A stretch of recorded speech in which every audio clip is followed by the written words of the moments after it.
slice of West Midlands life today is a Brummie who has helped protect Taylor Swift, Tyson Fury, and even the King. Yes, the actual King. Not bad for a lad from Hall Green who started his working life as a boxer and a doorman at Liberties in Edgbaston. Iain Mcallister, welcome to the studio. Thanks, Kath. How are you? I'm really well, thank you, for a Monday. Yeah. I'm thinking, someone asked me this morning, they were like, how's your Monday going to go? And you know when you're like, is it too early to tell? I was like, no, I'm committing, it's going to be a good one. No hangover, No hangover. I did actually... I did have a few pints yesterday. Really? And it was sort of in honour of a bit of early St Paddy's Day, but also we were watching the Liverpool-Newcastle Caribou Cup final at the social club that's not far from... They're not Irish, are they? Liverpool? They're not Irish. Well, there's plenty of Irish people in Liverpool as well as there are in Birmingham, as we know. But we were watching the footy down the social club last night, so there was some drink taken, but it wasn't too much. Do you feel all right, yeah? Yeah, well, I feel great. So, you know, maybe that's what I should do every Sunday. Let's talk about you. Okay. Iain, you are the CEO of MAN Commercial Protection, biggest privately owned security company in the West Midlands. And I mean, we're going to talk a lot about how you've come to be in that position and some of the stories around what you've done, the ones you can tell us. Of course. Because I imagine there's some that are classified, aren't there? Absolutely. Are Definitely. there? Yeah, of course. I mean, that is interesting. But let's get to you first. Where were you born and bred? So I was born in Banbridge, County Down, which is Northern Ireland, which fits in with today. Absolutely. What we've been talking about. But as you can tell with my accent, I didn't spend long there. So I came here.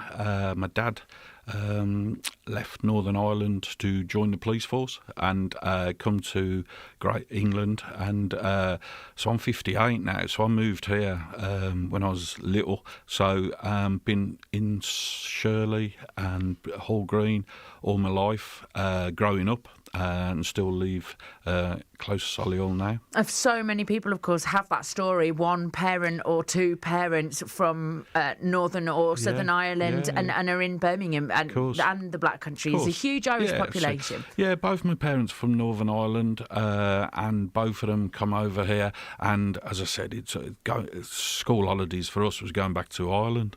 Oh, lovely. Yeah. Whereabouts? So back to Banbridge. So it's about 40 minutes from Belfast, but it's in the country. It's like a big. It's a town, County Down. So as you know, Northern Ireland's a small place, smaller than the county of Yorkshire, isn't it? Yeah. So it's a small place, but I was there a couple of weeks ago. But no, it's just great to go back. And a small and beautiful place. I've loved the time I've spent in Northern Ireland and Donegal as well, which is obviously over the border. But friends there. And it's just wonderful. It's a wonderful place.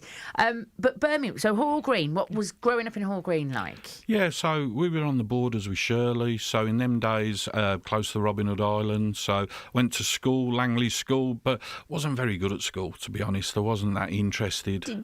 Was it like socially or academically or both? Well, the senior school was a new school, so the teachers weren't the best. They were like supply teachers, and they weren't interested, to be fair. My favourite instrument at school was the dinner bell.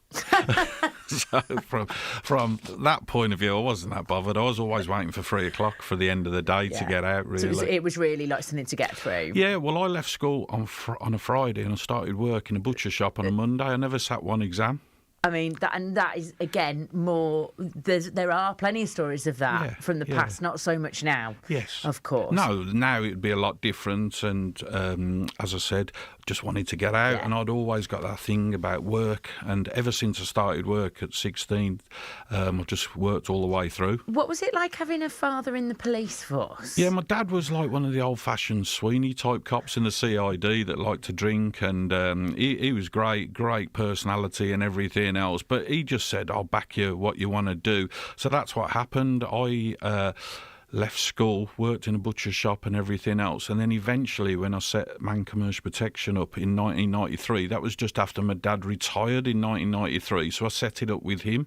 What had led you to think about security and protection? Because obviously a butcher's shop is quite different. And you must have learned a bit of the trade at the butcher's shop. What happened at the butcher's, I was only there probably 18 months, and a fella had a security company in Birmingham, Fleet Security, a guy, late John Woodfield, who was a butcher as well, said, we need to get you on the doors. Well, I was only 17. You had to be 18 to get in. And why was that? I mean, I'm not... You're a fair you're a fairly broad chap. Yeah, of course, yeah. And tall. Yes. Yeah. And so I get it. It fitted the bill then. And in them days, obviously, a long time ago, 40 years ago, there wasn't the licensing and everything else. It was just like a doorman or what people call a bouncer.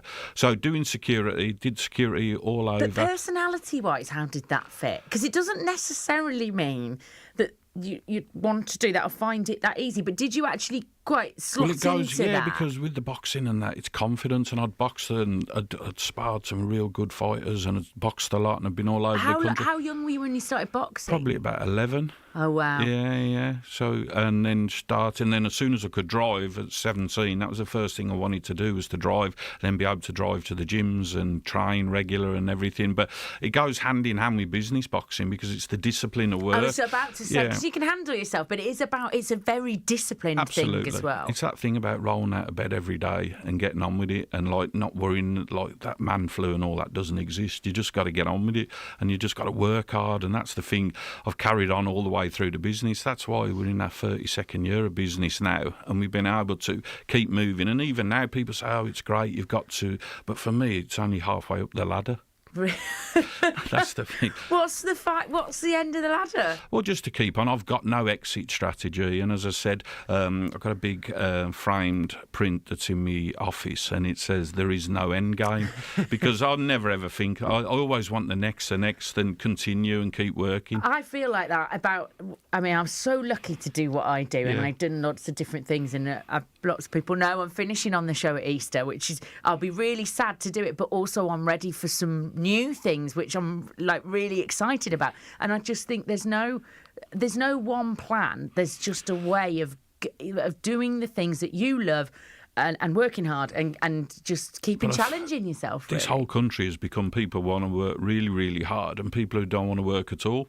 There's not a real bit in the middle. But from my point of view, it's all about continued and keep working and keeping the team. So you fitted right in. You've got some experience with the security industry because you've been taken on by someone else. You've been boxing, so you've got that side of it. Yeah. And you just thought it was just a natural thing, was it, to start your own company? Yeah, well, I worked at Liberty's for nearly 6 years, and Liberty's was the best club in Birmingham, certainly in the 80s and everything else. So you build a lot of confidence up and you build a lot of knowledge and a lot of dealing with people. You see, absolutely. Give me a story. Give me a story from Liberty's. You was playing music early. I remember we was there one night, it was a Friday night, and he was on at the NEC in Birmingham, Prince. And he was stopping at the Hyatt Hotel, and the receptionist took a call and said, "Oh, Prince is coming." Yeah, and like you'd never believe it. And then about 1 a.m, 3 big cars come into the car park, and he came in. They brought him in. He stayed for one song and went. But that was him at his heyday when he was as big as Jackson. Yeah, I mean, and Liberties, I know, people have told me it was the best. The history of it. Yeah, well, that was like the Stringfellows of Birmingham. Yeah, and I bet you saw some things. Oh, definitely. Well, everything. Well, they had the champagne, a models bar, everything. The best night in Liberties was a Wednesday night. Oh, I love there's something about a Wednesday. It's like when I was a student in Birmingham 20-odd years ago, Wednesday was always the thing as well. You have protected, though, haven't you? Or you helped protect personally some massive names. Yeah, well, you mentioned the King. What happened was, with that story, we worked closely with a big security company in London. They had the contract for the Queen's Jubilee. Then we had the big contract for the Queen's funeral. And then we had the contract for the King's coronation. So we had a big team working for 3 separate events, massive parts of history. But in the music and the sport, as I said, with the boxing, I've now looked after Frank Warren, who's the UK's most famous Hall of Fame promoter. Looked after Queensberry now for 27 years. So I've worked with Frank for 27 years. The last 18 months, we've been out to Saudi 9 times doing the boxing. You've got to be trusted to be the security for boxers. It's quite a specific thing, that, isn't it? They've got to know that you know what you're doing. Yeah, plus with the music, obviously I looked after Ocean Colour Scene for years. I worked with Oasis, looked after Paul Weller and all those types of guys. You've got to trust is the most important thing. Because I suppose people are putting themselves in your hands. Absolutely. Because you are sadly at risk, aren't you? Massive. But the thing with it is it's about experience and knowing what you do, and you can't buy experience. And you now spot it in other people. What are the 3 things that make someone a good security person? Well, first and foremost is confidence, not being overconfident, not being underconfident. The second one is hard working, so they're prepared. Listen, the top and tail of it, anyone that does personal security should have started at the bottom to learn every single position and get it sorted. And third, which I think is key, is not thinking you're part of the team that you're looking after. So if you're looking after Oasis, don't think you're the fifth member. And if you're looking after like boxers or whatever, don't think you're going to be Do the some next. people fall foul of that? Well, of course they do, because they get. You've got to distance yourself all the time. Like for many years, when we looked after Paul Weller and all that, when we used to go on buses and everything else, Paul and the band and everything would be there, but I'd be spending my time having a laugh with his dad, who was an ex-boxer. So you don't get involved in all that. But you still get this amazing insight, because you are this fly on the wall. Well, work in every single big venue, and as I said, I've worked in 33 countries now. And the great thing is, we were doing Japan in the 90s, doing America, and as I said, lately Saudi. It's great because from our point of view, it's keeping the brand and keeping the business, but you're only as good as your last show. Yeah. And if you do, have you ever... I mean, I don't know whether you want to go into detail because it's difficult with other people's names, but is there one thing that you really learned from that was a mess up? Yeah, no, not so much a mess up, but what happens with every single event you do, it's about audience profile. So if tonight you've got the NEC, say you've got Boyzone on, that's an audience of young kids, etc. You've got to watch out for certain things. But then if you had Oasis on the next night, the audience is totally different. It's the same venue, the same stage, everything's the same, but the audience is different. So it's understanding and looking for, because as we all know, that when people go for a night out and have a drink and other stuff and everything else, it's watching what it is. But I remember many years ago, one of the biggest issues we ever had was the darts, the ejections on the darts, because people on a Thursday night were just going full rip. Yeah. And that was, I mean, it's physical. It's amazing because everyone thinks it's a physical job. And in some ways it isn't. The idea of you taking... taking a bullet's a bit extreme, but basically that's what we're talking about. If there was something involved, you are there as a physical barrier, which is a big thing. But it's also the observing, the mental side of it, right? Yeah. And also as well, when we do big shows at Wembley and that, we get stuff where we have to be in charge of show stop, which means if something goes wrong, it's down to me to sign it off to say the show's got to stop. But going back to that about with the security and that, some of the best event managers and best stewards I've got working for me are females. Really? Yeah, absolutely. I was actually going to ask that because it's not just about looking a certain way. No. In fact, maybe it's about that less and less. Yeah, listen, the last thing you need is somebody like all muscles and no idea. What you need is somebody who's experienced, know what they're looking for with every event, it's the risk and working it out and planning it and making sure, because as I said, you don't want any hiccups and you want to make sure that it's all done to the highest standard. It's fascinating. I love it. And I know, you're the boss. What you say goes, and you have to be strategic in all of this. Do you still get out yourself? Absolutely. Do you still really enjoy that? Yeah, do you get to pick and choose, I take absolutely. it? Yeah. And that's a good thing. And as I said, we had shows this weekend back at Liverpool Arena. We've got shows all over the UK. We've got the big Oasis tour coming up. We've got we'll be supplying staff on things like Coldplay, and then even back to Solihull, we've got the Summerfest this year, which will be great. Be doing it for the first time, which is great. Got Ali Campbell on the Saturday, so that'll be great. But from my point of view, I do get to pick and choose, but it's having the dedicated team, the team that we've built over the years around us to make sure that they carry the brand on. Well, and I know you're going from strength to strength. It's been the busiest time ever for you, and I suppose that's reputation, right? Because the good work you do carries on. I mean, yeah, like your poster says, there's no end game, right? No, never. No, and you've got to keep moving forward, and you've got to enjoy what you do, and you've got to make sure that you bring your team up and make sure they enjoy it, and just keep never 2 days are the same. And the great thing is that you just keep moving forward. Do you ever switch off? Never. I was going to say, do you ever? What do you do to relax? Nothing.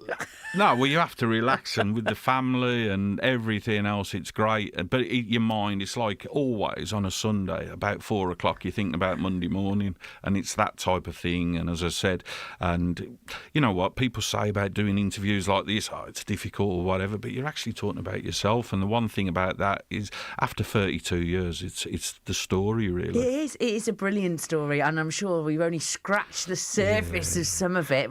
You're like an hour-long documentary, I reckon, and definitely. But thank you so much for coming in. No problem, Kath. And if people want to find out more, where do they go? You've got a website. Yeah, so Man Commercials, www.mancommercialprotection.co.uk.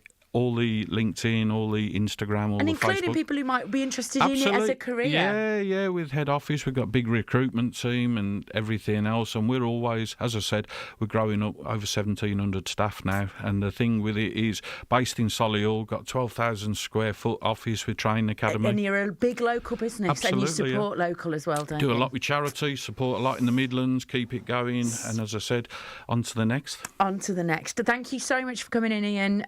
Pleasure to talk to you. Ian McCallister from Man Commercial Protection.